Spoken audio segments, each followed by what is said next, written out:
Hey guys, update Paolo Avellino and Kim Chiu. Kanina nga, sobrang napakadaming fans ni Paolo Avellino. Nung siya ay lumabas ng sasakyan, agad naman sinalubong ng mga fans ang papi natin.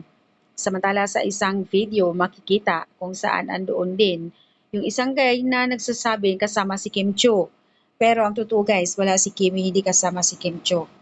Natutuwa ang ibang mga fans dahil sa pagbanggit ng isang lalaki na kahit papaano, alam din niya na wala si Kimi pero nagbitaw lang din siya ng salita na kasama si Kimi. Natutuwa naman ibang mga fans.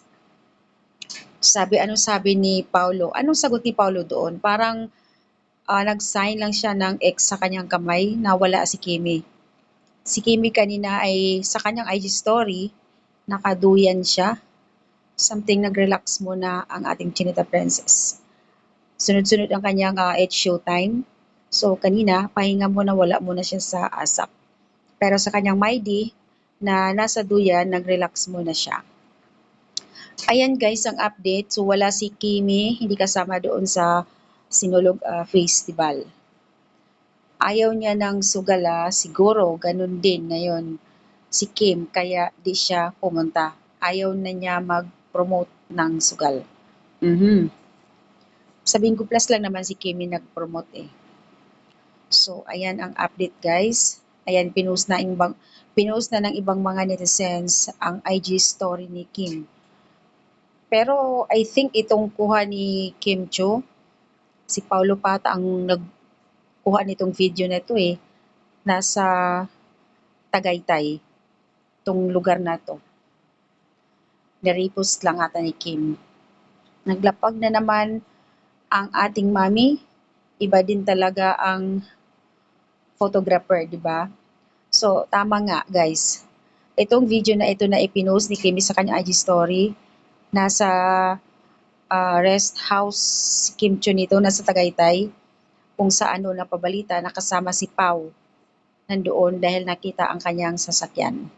So, di ba? Ito, sabi sa isang comment, the best talaga ang Paulographer natin or videographer natin. Masyadong ginalingan ni Papi. Kasi itong place na ito, hindi to sa bahay niya sa QCA. Nasa ano to, kung hindi sa Tagaytay.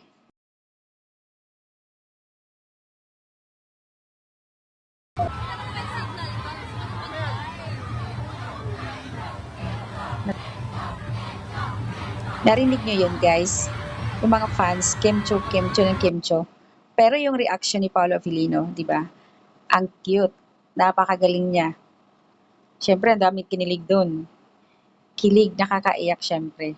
Ang cute ni Pao, mag-reply, smile niya sa mga fans. Diyos ko yung ngiti mo Pao, sabi dito sa comment. Diyos ko yung ngiti mo Pao, haha, kilig yarn.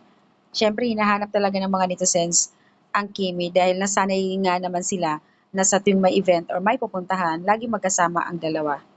So, ito na nga, naglapag na naman ng ebidensya ang Kim Pao natin na ibig sabihin talagang may communication palagi ang dalawa.